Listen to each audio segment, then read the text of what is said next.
প্রেত পক্ষ এখানে স্বাভাবিক একটি বিভ্রম।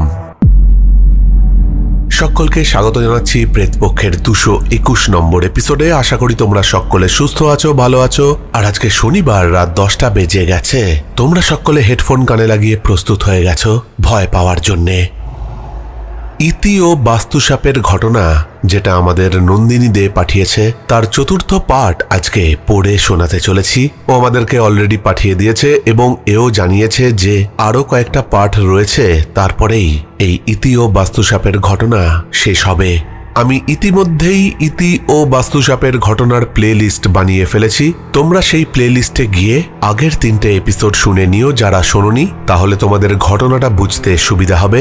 আর যারা সবকটা ঘটনা শুনেছো তাদের কোনো অসুবিধা হওয়ার কথা নয়। তাই বেশি দেরি না করে চলে যাচ্ছি আজকের ইতি ও বাস্তুসাপের ঘটনার আজকের প্রেতপক্ষের 221 নম্বর এপিসোডের ঘটনায়।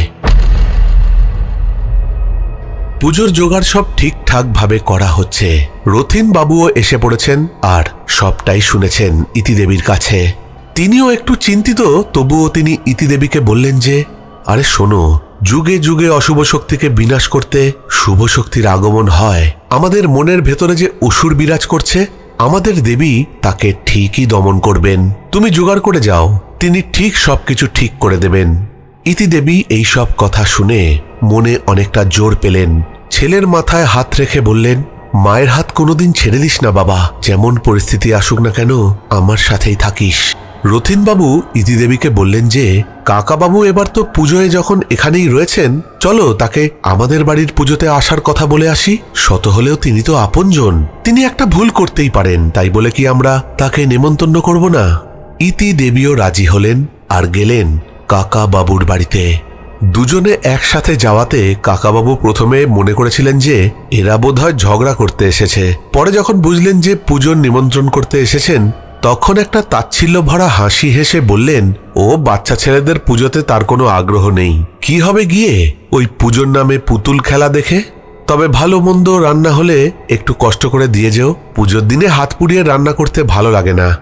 লক্ষ্মী পুজোর দিন ট্রেনে চাপবো, বাড়ি ফিরে যাব বলে আরো হাসলেন। তার এই ব্যবহার আর সহ্য করতে পারেনি ইতি। সে বলল, কাকাবাবু, আজ তোমার জামাই আর আমি সব ভুলে তোমাকে নিজেদের আপনজন ভেবে তোমার কাছে এসেছিলাম, কিন্তু তুমি এতটাই নীচ মানুষ যে একটা ছোট্ট বাচ্চার ভক্তির মধ্যে ভেজাল খুঁজে নিলে। সেদিনও তুমি আমাকে উল্টো পাল্টা কথা বলে এসেছিলে, আজও বললে। তুমি মানুষটাই অসৎ।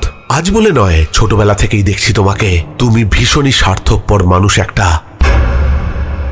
রথিনবাবু ইতি দেবীর হাত ধরে চুপ করতে বললেন, কিন্তু তিনি পারলেন না। ইতি দেবীর মুখ রক্তের মতো লাল হয়ে গেছে আর শরীরে আগুনের মতো হলকা ছড়াচ্ছে। সে আরো বলল, আজ যা বললে তার বিচার মাই করবেন। তবে আমি তোমায় বলে দিয়ে যাচ্ছি, তোমার শেষের দিনগুলো ভয়ানক হবে। সমস্ত পাপের বিচার হবে এখানেই হবে, তুমি মুক্তি পাবে না। কাকাবাবুর বাড়ি থেকে কাঁদতে কাঁদতে চলে এসেছিল সেদিন। সত্যি তো বাবার পর কাকাকেই সে আপন বলে মানত, আর সেই এত নীচ। থাক সেসব কথা। পুজো শুরু হলো, সবই হচ্ছে, তবে ইতি দেবী খুব গম্ভীর হয়ে রইলেন। পুজোর কাজ রান্নাবান্না সব ঠিকই করে যাচ্ছেন, কিন্তু তার মুখে হাসি নেই। মাঝে মাঝেই চোখের কোণ দিয়ে জল পড়ছে আর তিনি মুছে নিচ্ছেন। সবার চোখ এড়িয়ে গেলেও রথিনবাবুর চোখ এড়ায়নি। আজ মহা অষ্টমীর পুজো হলো। নির্দিষ্ট সময় শুরু হলো সন্ধি পুজো। পুজো প্রায় শেষের দিকে। ইতি চোখ বন্ধ করে ধ্যানে মগ্ন হয়েছিল, আর তার পাশে তার ছেলেও। হঠাৎ ইতি দেবী এক পাশে ঢলে পড়লেন। কেউ ভয় এগিয়ে যাচ্ছে না। সবাই ভেবেছে ইতি দেবীর ভর হয়েছে। রতিনবাবু ছুটে গিয়ে জল আনতে বললেন, তার মুখের সামনে হাওয়া করলেন। মুখে চোখে জল দিতে ইতি একটু ঠিক হলো, একটু স্বাভাবিক হয়ে সে বলল, কিছুই হয়নি তার। সারাদিন উপোস থাকার জন্য হয়েছে হয়তো, চিন্তার কিছু নেই। রথিনবাবু মনে মনে জানতেন এ শুধু উপোসের কারণ নয়। নবমীর সকাল। দুজন ব্রাহ্মণ এলেন ইতির বাড়িতে। সেই দিন যে ব্রাহ্মণের দল এসেছিল তাদের মধ্যে থেকেই দুজন এসেছেন। রথিনবাবু আর ইতি দেবী তাদেরকে বসালেন, কিন্তু তারা না বসে আগে চলে গেলেন সেই দেবী মূর্তির পায়ের কাছে। তারা দেবী মূর্তির পায়ে মাথা ঠেকিয়ে বলল, মাগো, অনেক ভুল হয়ে গেছে, ক্ষমা করে দাও, আর কখনো হবে না, কথা দিচ্ছি। আমরা ভুল করে ফেলেছি এবারের মতো, তুমি অপরাধ নিও না। রথিনবাবু, ইতিদেবী, তার ছেলে মেয়ে আর বাড়িতে সে সময় যে কজন প্রতিবেশী ছিল সবাই অবাক হয়ে দেখছে এসব। সেই দুজন এবার ইতিদেবীর দিকে ঘুরলেন, বললেন, দিদি, না বুঝে খুব বড় ভুল করে ফেলেছি আমরা, ক্ষমা করে দিন। রাজাকে ডেকে বললেন, তোমার মাকে তুমি বলো বাবা, তিনি যেন আমাদের ক্ষমা করে দেন। আমরা কথা দিচ্ছি এই পুজোতে আমরা সব রকম সহযোগিতা করব। জানি সবাই ভাবছেন কি এমন ঘটল যে এরা ছুটে এলো ইতির বাড়িতে আর ক্ষমা চাইল। সব বলবো এই পর্বে। রথিনবাবু তাদের শান্ত করলেন আর সবটা বুঝিয়ে বলতে বললেন। যারা দুজন ইতিদেবীর বাড়িতে এসেছিলেন তাদের মধ্যে একজনের নাম কানাইবাবু আর একজনের দেবু। সেই কানাইবাবু বললেন, আমার আর দেবুর ইচ্ছা ছিল না আপনাদের বাড়িতে এসে ঝামেলা করার, কিন্তু গুরুর আদেশ, ভট্টাচার্য মশাই আমাদের কিছুটা জোর করেই এনেছিলেন এই বাড়িতে, না মেনে উপায় ছিল না, তাই আসতেই হয়েছিল। পরে তাকে আমরা বোঝানোর চেষ্টা করি, কিন্তু বাকিরা সেটা করতে দিচ্ছিল না। তিনি নিজেও জানতেন তার এমনটা করা ঠিক হয়নি, তবু তার জেদ, তিনি আর পেছবেন না। ফল হলো এবারের দুর্গা পুজো করতেই পারলেন না। তার সাথে আমরাও পারিনি। কিভাবে করবেন? তিনি ঘুমোতেই পারেননি এই কটা দিন। ঘুমোলেই তিনি আর বাকি কজন স্বপ্নে দেখছেন চারিদিকে বিষাক্ত সাপ তাদেরকে ঘিরে রয়েছে আর ছোবল মারতে আসছে। ভট্টাচার্য মশাই নিজে ঠাকুর ঘরে ঢুকে দরজা বন্ধ করে নারায়ণশিলা আঁকড়ে বসে রয়েছেন। আমাকে আর দেবুকে তিনি খবর পাঠান দেখা করতে আসার জন্যে, কিন্তু আমরা তার বাড়িতে গিয়ে তার বাড়িতে ঢুকতে পারিনি। আমরা দেখি তার দোরগোড়ায় সাপ ফনা তুলে দাঁড়িয়ে আছে।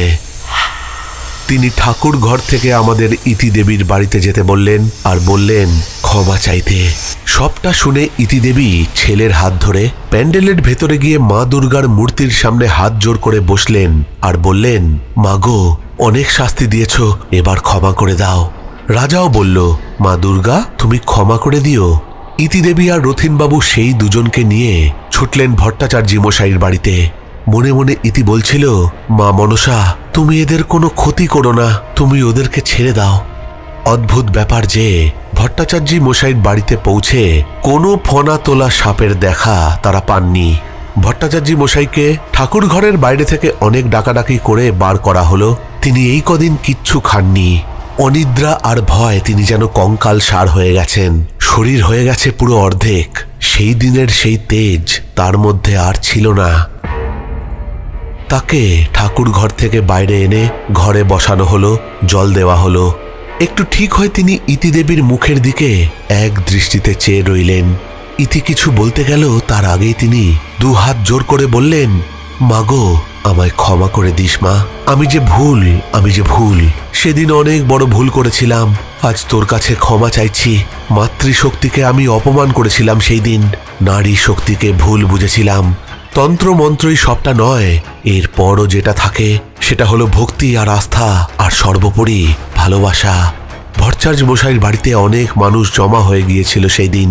ইতির বেশ লজ্জা লাগছিল, তবু সে বলল, আপনি আমার বাবার মতো, এইভাবে ক্ষমা চাইবেন না। আমরা ভুল করলে আমায় আর আমার ছেলেকে আপনি সঠিক পথ দেখাবেন। মা আপনাকে ক্ষমা করে দিয়েছেন, আর কোনো ভয় নেই। ইতিদেবী তার পায়ে হাত দিয়ে প্রণাম করে তাকে তাদের বাড়ির পুজোতে আসতে বলল আর সঙ্গে বাকিদেরকেও নিয়ে যেতে বলল। তারা সকলে এসেছিলেন ইতিদেবীর বাড়িতে, প্রসাদও খেয়েছিলেন এবং বাড়িতেও নিয়ে গিয়েছিলেন। এরই সঙ্গে ভট্টাচার্য মশাই আরও কিছু বিধি বিধান ইতিদেবীকে আর তার ছেলেকে বুঝিয়ে দিয়েছিলেন যাতে মায়ের পুজোর কোনো ত্রুটি না হয়। এবার আসল ব্যাপারটা বলি। ভট্টাচার্য মশাই সেদিন ইতিদেবীর বাড়ি থেকে যখন ঝামেলা করে বাড়ি ফিরে যান, সেই দিনই বাড়ি ফিরে রাতে তিনি স্বপ্নে দেখেন এক দেবী তাকে দর্শন দিচ্ছেন। তিনি তার কণ্ঠ শুনতে পান, যিনি বলছেন, এটা তুই কি করলি? এতদিন ধরে এত পুজো করে এই শিখলি তুই? আমায় আজ অপমান করে এলি? তুই আজ মাতৃশক্তিকে অপমান করলি আর ওই শিশুটাকে, ওই শিশুর ভক্তিকে অবিশ্বাস করলি। নিষ্পাপ ভক্তি, শ্রদ্ধা ও ভালোবাসা যেখানে, সেখানেই আমার বাস। তুই এত বড় জ্ঞানী হয়ে গেছিস আর এটাই বুঝলি না? তোর হাতে আমি আর পুজো নেব না। যতক্ষণ না তুই তোর ভুলের জন্য ক্ষমা চাস, তুই আর আমার পুজো করতে পারবি না। এরপরেই ভট্টাচার্য মশাই দেখেন তার চারপাশে বিষাক্ত সব সাপ ফনা তুলে তাকে ঘিরে রয়েছে আর ছোবল দেওয়ার চেষ্টা করছে। এখানে বলে রাখি, ভট্টাচার্য মশাই এখনো বেঁচে আছেন আর তিনি এখনো ওই বাড়িতে চণ্ডী পাঠ করেন। এরপর থেকে প্রতি বছর তিনি নিজে থেকে চণ্ডী পাঠ করে আসতেন। ইতিদেবীর কাছে তার জন্য অনুমতিও চেয়েছিলেন তিনি। উত্তরে ইতিদেবী বলেছিলেন যে এই পুজো আমার একার পুজো নয়, সকলের পুজো। আপনার যেটা ভালো মনে হয় করুন, আমার অনুমতি নেবার কোনো প্রয়োজন নেই, সবই তার ইচ্ছায় হবে। এখানে কিছু কথা বলে রাখি। প্রথমে বেশ কিছু বছর দেবীর পুজো হলেও কোনো ভোগ দেওয়া হতো না। প্রসাদ হিসেবে ফল, মিষ্টি, লুচি, সুজি এসব দেওয়া হতো। কারণ ইতি কুলীন কায়স্থ ছিলেন, ব্রাহ্মণ নয়, তাই তাকে অনেকেই ভোগ দিতে মানা করেছিল। তার সেই অধিকার নেই। ইতি খুব কষ্ট পেত, তাই সে নিজেও পুজোর কদিন ফল মিষ্টি খেয়ে থাকত, উপোস করে থাকত। রাতে মায়ের সামনেই প্যান্ডেলের ভেতরে বিছানা করে শুয়ে পড়ত আর পাশে থাকত তার ছেলে। মাকে বলতো, মা, তোমাকে আমি রান্না করে খাওয়াতে কোনো দিনই পারবো না, শুধু ফল মিষ্টিতে কি তোমার পেট ভরে? কি করব বলো? উপায় করে দাও মা গো, উপায় করে দাও। ইতিদেবী বলেছিলেন, যখন মা দুর্গার সামনে বসে এইসব কথা তিনি বলতেন, মনে হতো তার সামনে যিনি বসে আছেন তিনি মৃন্ময় নন, জীবন্ত। ইতিদেবীর মনে হতো তিনি মৃদু হাসছেন আর বলছেন, আমি তো আছি, তুই চিন্তা করিস না, সময় মতো সব হবে। ঘুমোলে মনে হতো কেউ যেন মাথায় হাত রাখছে। সকালে উঠে শরীরের সব ক্লান্তি, দুঃখ মুছে যেত। ভট্টাচার্য মশাই এরপর শুরু করলেন সেই বাড়িতে চণ্ডী পাঠ করা। বাড়িতে সেই পাঠ শুনতে ভিড় লেগে যেত। জানি এই ঘটনা অনেক বড় হয়ে যাচ্ছে, তবু কিচ্ছু করার নেই আমার। আমি এই ঘটনা লিখতে গিয়ে কতবার চোখ মুছেছি, গায়ে নিজের কতবার কাঁটা দিয়েছে। মাঝে মাঝে মনে হচ্ছিল আমি নয়, যেন কোনো শক্তি আমাকে দিয়ে টাইপ করিয়ে যাচ্ছে। এই এত আধুনিক যুগে বসে সবাই এই ঘটনাটাকে এত ভালোবাসা দিয়েছে, সত্যি আমি বাকরুদ্ধ। কি যে বাদ দেব আর কি যে দেব না ভেবে পাচ্ছি না। ঘটনায় ফিরছি। ইতিদেবীর সেই কাকাবাবু একদিনও পুজোতে এলেন না। রথীনবাবু খাবার নিয়ে তার বাড়িতে গিয়ে দেখেছিলেন তার বাড়িতে বিশাল তালা লাগানো। তিনি নাকি কোন আত্মীয়ের বাড়িতে চলে গেছেন।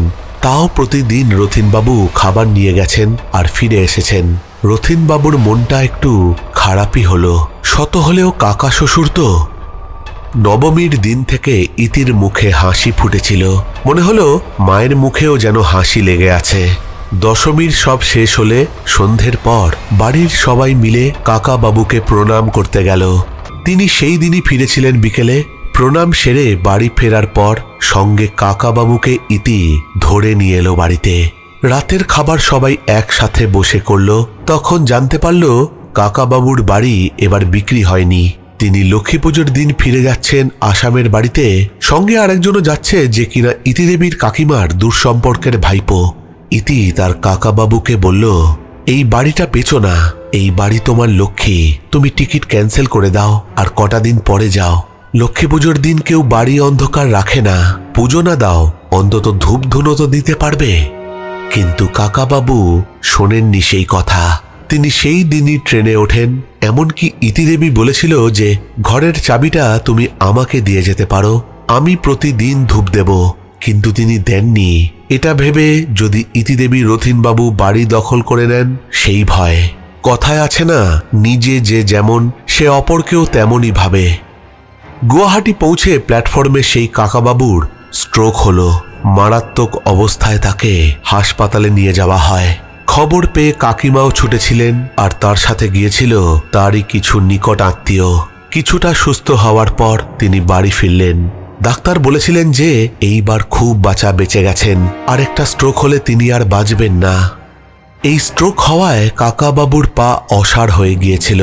তিনি খুব ধরে ধরে অল্প চলতে পারতেন, তার বেশি নয়। একটা কিসের যেন ভয় তাকে একটু একটু করে গ্রাস করছিল। তখনও মোবাইলের যুগ আসেনি, তাই চিঠির মারফতে ইতিদেবী কাকাবাবুর সমস্ত খবর জানতে পেরেছিল। এইবার চলে আসি সেই ঘটনায়।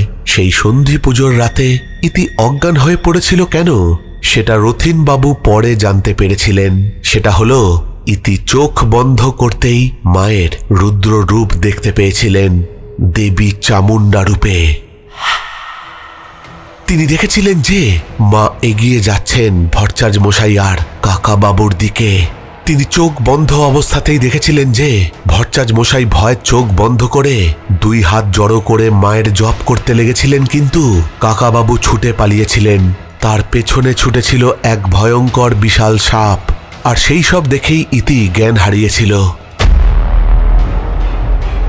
কি হলো এরপর আরো বিশাল চমক রয়েছে আগামী পর্বে। মা কি ইতির হাতে ভোগ খেলেন? দশমীর দিন বিকেলে সবার খাওয়া হয়ে যাওয়ার পর কে এসে খাবার চেয়ে না পেয়ে ফেরত চলে যাচ্ছিল? পাড়ার এক মহিলার নাতি কেন জলে ডুবে মারা যাচ্ছিল? একজন শ্যাকরা যে কিনা ইতি দেবীর বাড়িতে এসেছিল, আর হঠাৎ করেই তার সাথে কি এমন ঘটল যে তিনি বলে উঠলেন যে আমি বানিয়ে দেব মায়ের সোনার মুকুট, সব গয়না। এই সমস্ত কথা জানার জন্যে অপেক্ষা করতে হবে পরের পর্বের জন্যে। আজ এখানেই শেষ করছি।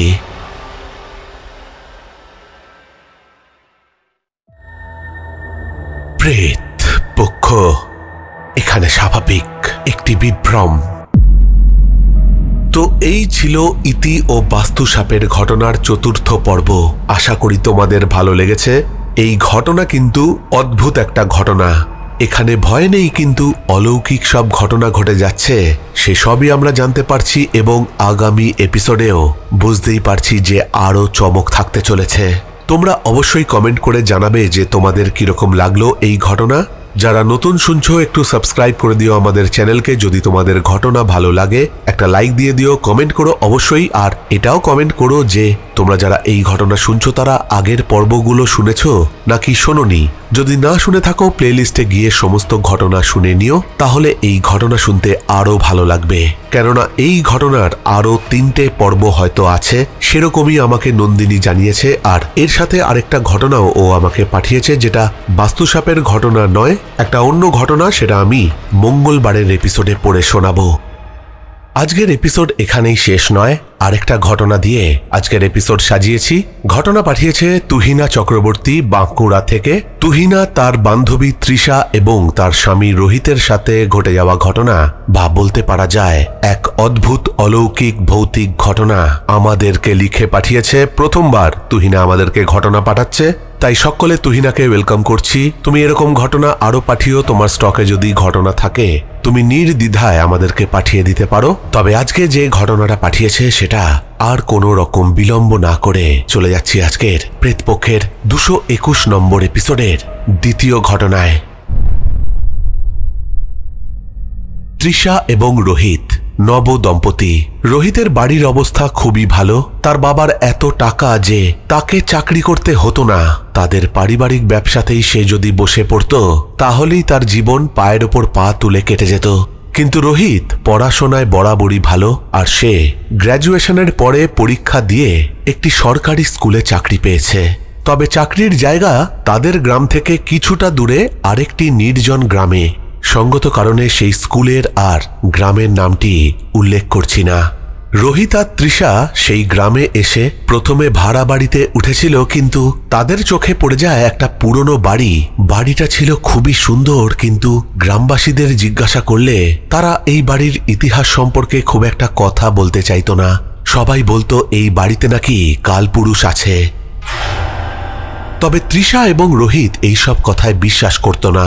তারা ভেবেছিল যে তাদের সুখের সংসার গড়ে তুলতে এর চেয়ে ভালো জায়গা আর হয় না। খুবই স্বল্প মূল্যে সেই বাড়িটা কিনে নেয় রোহিত। এবার বাড়িটার বর্ণনা যদি একটু দিই, বাড়িটা ছিল একটা প্রাচীন বাংলো, চারপাশে বড় বড় গাছ আর সবুজ বাগানে ঘেরা। তবে আগেই বললাম যে বাড়িটা ছিল এমন, কিন্তু এখন গাছগাছরা আর জঙ্গলে ভর্তি। তবে চিন্তার কোনো কারণ তাদের ছিল না, কেননা রোহিতের বাবা লোক লাগিয়ে সেই বাড়ির আশেপাশ পরিষ্কার এবং সেই বাড়ির মেরামতির কাজ খুব দ্রুত গতিতে শুরু করে দিয়েছিলেন। প্রায় মাস দেড়েকের মধ্যেই সেই প্রাচীন বাংলো হয়ে উঠল একটা সুন্দর বাসযোগ্য বাড়ি। সেই বাড়ির ছাদ থেকে সূর্যাস্তের সময় যে প্রাকৃতিক সৌন্দর্যের অপূর্ব দৃশ্য দেখা যেত সেটা ভাষায় বর্ণনা করা কঠিন। প্রথম দিকে সবকিছু ঠিকঠাকই চলছিল, তবে কিছুদিন পর থেকেই ঘটতে শুরু করলো অদ্ভুত সব ঘটনা। রোহিত একদিন সন্ধ্যায় বাড়ির পেছনের বাগানে হাঁটছিল। হঠাৎ করে সে শুনতে পেল কেউ একজন তার নাম ধরে ডাকছে। সে চারিদিকে তাকিয়ে কাউকে দেখতে পেল না। সে ভাবল হয়তো এটা তার মনের ভুল। এমনই অভিজ্ঞতা তৃষার সাথেও হতে আরম্ভ করলো। রাতের বেলায় তৃষা জানলার বাইরে প্রায় দেখতে পায় একটি কালো ছায়ামূর্তি। তবে জানলার বাইরে কোনো ছায়ামূর্তি কিভাবে দাঁড়াবে, কেননা তাদের ঘরটা দোতলায়, আর কোনো ছায়ামূর্তি যদি তাদের জানলা দিয়ে উঁকি মারে তাহলে তার উচ্চতা হতে হবে প্রায় 16 থেকে 17 ফুট। কিন্তু তৃষা জানলার সামনে আসতেই সেই ছায়ামূর্তি অদৃশ্য হয়ে যেত। একদিন তৃষা রাতে ঘুমাচ্ছিল। হঠাৎ করেই সে অনুভব করল যে তার বিছানার কাছে কেউ দাঁড়িয়ে আছে। তৃষা চমকে উঠে দেখল যে একটা কালো ছায়ামূর্তি তার খাটের 3 হাত দূরে দাঁড়িয়ে রয়েছে। তৃষা দেখল যে তার স্বামী রোহিত তাদের ঘরেতে রাখাই একটা টেবিল চেয়ারে বসে সেখানেই ঘুমিয়ে পড়েছে। তৃষার মনে পড়ল যে রোহিত পরীক্ষার খাতা দেখছিল, আর সেইভাবেই সে ঘুমিয়ে পড়েছে সেই চেয়ারে।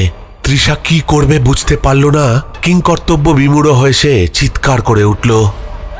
রোহিত তৃষার চিৎকারে ধরফর করে উঠে বসে ঘরের লাইটটা জ্বালিয়ে দিল, কিন্তু তখন তাদের ঘরে কাউকেই তারা দেখতে পেল না। তৃষা রোহিতকে সমস্ত ঘটনা বলল, কিন্তু রোহিত তাকে বলল যে হয়তো সে স্বপ্ন দেখেছে। তৃষা কিছুটা শান্ত হলো ঠিকই, কিন্তু দৃশ্যটা কিছুতেই মুছতে পারছিল না তার মন থেকে।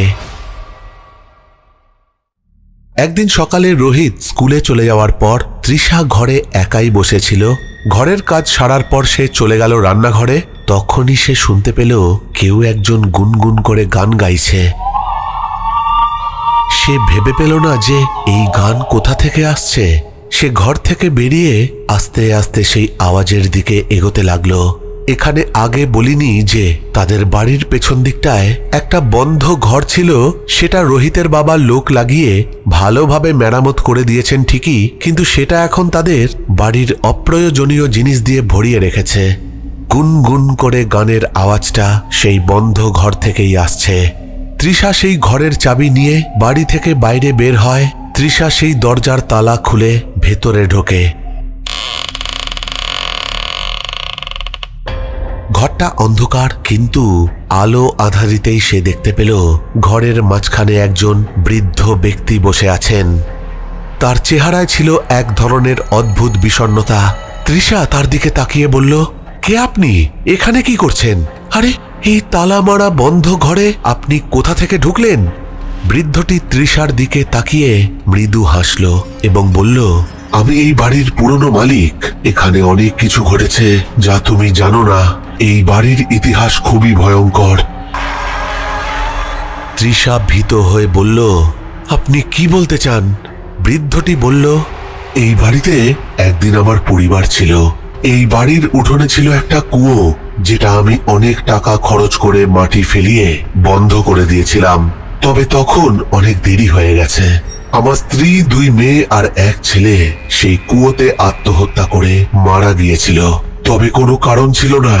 এই বাড়িতে বিরাজমান ছিল এক অশুভ শক্তি। এখানকার জনবসতি তখন খুবই কম ছিল। আশেপাশের লোক আমাকে বলতো যে এই বাড়িতে নাকি কালপুরুষের বাস। সে এখনো আছে এখানে। তৃষা চমকে উঠল। সে কিছু বলতে যাচ্ছিল, ঠিক তখনই বৃদ্ধটি হঠাৎ অদৃশ্য হয়ে গেল। তৃষা ভয় কাঁপতে কাঁপতে ঘর থেকে বেরিয়ে এলো। রোহিত বাড়ি ফিরে আসার পর তৃষা সব কথা তাকে বলে। রোহিত প্রথমে বিশ্বাস করতে চায়নি, কিন্তু তৃষার চেহারার ভয় দেখে সে বুঝতে পারল কিছু একটা অবশ্যই ঘটেছে। কোনো রকমে রাতটা কাটিয়ে তৃষা আর রোহিত দুজনে মিলে গেল গ্রামের মন্দিরে। সেখানে গিয়ে সেই গ্রামের মন্দিরের পুরোহিতকে তারা সব কথা বলল। সেই পুরোহিতের বয়স খুব বেশি নয় ঠিকই, কিন্তু সেও তার বাপ ঠাকুরদার থেকে তাদের বাড়ি সম্পর্কে অনেক পুরনো গল্প শুনেছে। তবে তিনি বললেন, এ যে দেখছি গল্প নয়, এ তো সত্যি। পুরোহিত তৃষা আর রোহিতকে বলে যে এই অশুভ শক্তিকে তাড়াতে গেলে তাদের বাড়িতে যজ্ঞ করতে হবে। রোহিত আর তৃষা রাজি হয়ে গেল। নির্দিষ্ট দিনে পুরোহিত মশাই তাদের বাড়িতে এসে বিভিন্ন মন্ত্র উচ্চারণ করে যজ্ঞের আয়োজন করলেন এবং দেবীর আশীর্বাদ নিয়ে প্রার্থনা করতে লাগলেন সেই বাড়িতে বসে। কিন্তু পুজোর সময় এক অদ্ভুত ঘটনা ঘটল। হঠাৎ করেই যেই ঘরে যজ্ঞ হচ্ছে সেই ঘরের বাতাস ভারী হয়ে উঠল। তৃষা এবং রোহিত ভয়ে কাঁপছিল। তবে এরপর যেটা ঘটল সেটা দেখার জন্য পুরোহিত মশাই আর রোহিত একেবারেই প্রস্তুত ছিল না। এক অজানা শক্তি তৃষাকে সেই যজ্ঞর ঘর থেকে টেনে বাইরে নিয়ে গেল। তবে পুরোহিত মশাই এক ফোঁটাও বিচলিত না হয়ে জোরে জোরে মন্ত্রোচ্চারণ করতে থাকলেন আর বললেন, তুমি এখানে থাকার অধিকার হারিয়েছ। দেবী দুর্গার আশীর্বাদ এখন এই বাড়ির ওপর বিরাজমান। তুমি এখান থেকে বিদায় নাও, মুক্ত করো এদের। হঠাৎ করেই তৃষার মুখের ওপর এক অপমূর্তির ছায়া দেখা গেল। সে উচ্চস্বরে বলল, তোমরা আমাকে তাড়াতে পারবে না। আমি এই বাড়ির অভিশাপ। আমার পরিবারও এই বাড়ির সেই অভিশপ্ত কুয়োতে লাফ দিয়ে আত্মহত্যা করে নিজেদের প্রাণ দিয়েছে, আর এদেরকেও দিতে হবে। পুরোহিত মশাই মন্ত্রোচ্চারণ করতে থাকলেন এবং তৃষার শরীর থেকে সেই অপশক্তির ছায়া আস্তে আস্তে মুছে যেতে থাকলো। তৃষা চিৎকার করে উঠল আর তার শরীরটা মাটিতে পড়ে স্থির হয়ে গেল। পুরোহিত রোহিতকে বললেন যে দেবীর আশীর্বাদে এই বাড়ির অপশক্তিকে তাড়ানো গেছে, এখন তোমরা শান্তিতে থাকতে পারবে। তবে পুরোহিত মশাই তখনই চলে যাননি। তৃষা ধীরে ধীরে সুস্থ হয়ে উঠলে রোহিত আর তৃষা দুজনকেই আশীর্বাদ করে তারপরেই তিনি বিদায় নিলেন। তিনি যেতে যেতে বলে গেলেন যে এই বাড়ি নাকি শতাধিক বছর পুরনো। এই বাড়ির ওপর এত বছর ধরে অশুভ শক্তির ছায়া ছিল, কিন্তু দেবী দুর্গার আশীর্বাদে সবকিছু এখন ঠিক করা গেছে। তৃষা এবং রোহিত তাদের নতুন জীবনের শুরুতে এই ভয়ঙ্কর অভিজ্ঞতার শিকার হলেও তারা কিন্তু সাহস হারায়নি। কিন্তু সেই বাড়ি থেকে অশুভ শক্তির ছায়া চলে গেলেও সেখানে থাকার সাহস তাদের মধ্যে আর ছিল না। অন্য জায়গায় ভাড়া নিয়ে তারা চলে যায় আর দেবীর আশীর্বাদ নিয়ে তারা তাদের জীবন শুরু করে। তাদের বাড়ি থেকে পুরোহিত মশাই সেই কালপুরুষের ছায়া মুছতে পেরেছিলেন কিনা জানি না, তবে কয়েক বছর পর রোহিত আর তৃষা সেই জমির ওপর এক দেবী দুর্গার মন্দির স্থাপন করে, যেটা কিনা আজও সেই জায়গায় বিরাজমান। প্রেত পক্ষ এখানে স্বাভাবিক একটি বিভ্রম। তো এই ছিল দ্বিতীয় ঘটনা। একটা কালপুরুষের ঘটনা শুনে নিলাম। কালপুরুষ সম্বন্ধে তোমরা কি জানো তোমরা অবশ্যই কমেন্ট করে জানাবে। এই কালপুরুষের ঘটনা কিন্তু এই প্রথম এলো আমাদের প্রেতপক্ষ চ্যানেলে। আমার খুবই ভালো লেগেছে এই ঘটনা, তবে তোমাদের কিরকম লেগেছে অবশ্যই কমেন্ট করে জানাবে। যদি তোমরা আমাকে ঘটনা পাঠাতে চাও তাহলে কিভাবে পাঠাবে? পাঠিয়ে দিতে পারো আমাদের অফিসিয়াল ইমেল আইডিতে pretpokho@gmail.com-এ। ঘটনা পাঠাতে পারো আমাদের হোয়াটসঅ্যাপ নাম্বারে। হোয়াটসঅ্যাপ নাম্বার হচ্ছে 9432129921 এবং ঘটনা পাঠিয়ে দিতে পারো আমাদের প্রেতপক্ষের ফেসবুক পেজ ইনবক্সে। সেখানে তোমরা অনেকেই রেকর্ড করে ঘটনা পাঠাচ্ছ, প্লিজ পাঠিও না, কেননা রেকর্ডিং কিন্তু আমরা এখন আর নিচ্ছি না। শুধুমাত্র টেক্সট করা ঘটনায় কিন্তু আমরা পড়ে শোনাই, কেননা রেকর্ডিং করা ঘটনার মধ্যে অনেক প্রবলেম হয়, অনেক সাউন্ডের প্রবলেম থাকে, সেগুলো শোনা যায় না এবং স্ক্রিপ্ট করা যায় না। তাই জন্য আমরা রেকর্ডিং নেওয়া অনেক দিনই বন্ধ করে দিয়েছি। আমাদের হোয়াটসঅ্যাপ চ্যানেলেও জয়েন করে যেতে পারো এবং সেখানেও ঘটনা পাঠাতে পারো। তবে ঘটনা পাঠাবার আগে একটা জিনিস দেখে নিও যে সেই সব ঘটনা যেন অন্য কোনো সোশ্যাল মিডিয়া প্ল্যাটফর্মে হয়ে যাওয়া বা কপি করে নেওয়া ঘটনা যেন না পাঠিয়ে দাও, কেননা সেই সব ঘটনা আমাদেরকে পাঠালে আর সেই ঘটনা পড়ে শোনালে কপিরাইট ক্লেম আসবে, আর কপিরাইট ক্লেম এলে আমাকে সেই ভিডিও বা সেই এপিসোড ডিলিট করে দিতে হবে। চলে যাচ্ছি একটু শাউট আউটের দিকে। নেতাই ভৌমিক লিখেছে, thank you so much Rajda, আমি খুব খুশি, থ্যাংক ইউ সো মাচ ঘটনাটা পড়ার জন্য। কমেন্ট করেছে সোমা সাঁতরা, মহাশ্বেতা দাস, চৈতালি সর্দার, লোপা মিনি ভ্লগ, চুমকি ঘোষ, তন্ময় হালদার, সুতপ্পা নাগ, দোলন মল্লিক, নবনীতা দে লিখেছে দুটো ঘটনাই দারুণ লাগলো, তবে শান্তা আক্তার মুন্নির ঘটনা আর আপনার ভয়েস দুটো মিলে সত্যি অসাধারণ লাগলো এপিসোডটা। এই যুগলবন্দি আবার শোনার অপেক্ষায় রইলাম। অনেক শুভেচ্ছা প্রেতপক্ষের জন্যে। কমেন্ট করেছে TN ট্রাম্প, লিখেছে অসাধারণ লাগলো ভাই। কমেন্ট করেছে অভিজিৎ ভৌমিক, আশিস কোলে, টুম্পা সহদেব, সোনু সরকার লিখেছে দুটো ঘটনাই আমার ভালো লাগলো, তবে শান্তার ঘটনাটা বেশি ভালো লেগেছে, নাইস এপিসোড। SJ ব্লগ লিখেছে, ঘটনা দুটো খুব ভয় লাগলো ভাই, আর পরের ঘটনার অপেক্ষা রইল ভাই। কমেন্ট করেছে সুদেশনা সিনহা রয়। পাপড়ি চক্রবর্তী। সৃজিতা ব্যানার্জি লিখেছে, দারুণ স্টোরিটা, থ্রিল। আচ্ছা, আপনার ভয়েসটা এতটাই সুন্দর যে এই স্টোরিটা শুনে মনে হচ্ছে ঘটনাটি আপনি আমার পাশে বসে বলছেন। আপনি আরো অনেক বড় হন। আর আমি এই স্টোরিটা শেয়ার করে দিয়েছি, আমি তো আপনার চ্যানেলটা সাবস্ক্রাইবও করে দিয়েছি, আর সবাইকে বলছি যেন সবাই সাবস্ক্রাইব করে দেয়। Best of luck. কমেন্ট করেছে জিকো সামন্ত লিখেছে, রাজদা তোমার হাসিটা সেই লেভেলের ছিল, লাভ প্রেতপক্ষ। কমেন্ট করেছে তিথিস ভ্লগ। শর্মিষ্ঠা ব্যানার্জি লিখেছে, রাজদা গল্প শুনতে চলে এলাম, তোমার গলায় গল্পগুলো সেরা। কমেন্ট করেছে নসরিন খাতুন লিখেছে, থ্যাংক ইউ রাজদা আমার কমেন্ট পড়ার জন্য, আমি সত্যি প্রেতপক্ষের খুব বড় ফ্যান, একটাও এপিসোড মিস করি না, লাভ ইউ প্রেতপক্ষ।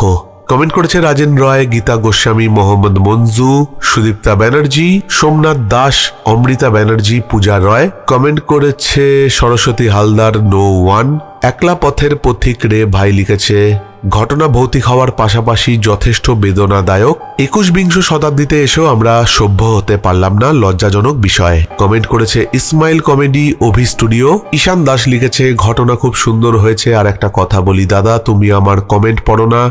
এখানে বলে রাখি ঈশানকে যে তোমার কমেন্ট বহুবার পড়া হয়েছে, আমার নিজেরও মনে আছে, এবং অনেকেই তো কমেন্ট করে, প্রত্যেকের কমেন্ট কিন্তু প্রতিবারে পড়া সম্ভব নয়, তবে আমি ঘুরিয়ে ফিরিয়ে সকলেরই কমেন্ট পড়ার চেষ্টা করি। এই সবকটা কমেন্টই ছিল কামলালসায় লিপ্ত দেওরের সদ্য বিবাহিত বৌদিকে ধর্ষণ আর আত্মহত্যার ঘটনা প্রেতপক্ষের 219 নম্বর এপিসোডকে উদ্দেশ্য করে। তাহলে আজকের মতো এখানেই শেষ করছি, ফিরে আসবো পরের সপ্তাহে নতুন কোনো ঘটনা নিয়ে। ততক্ষণের জন্য তোমরা সকলে ভালো থেকো, লাভ ইউ অল, টাটা।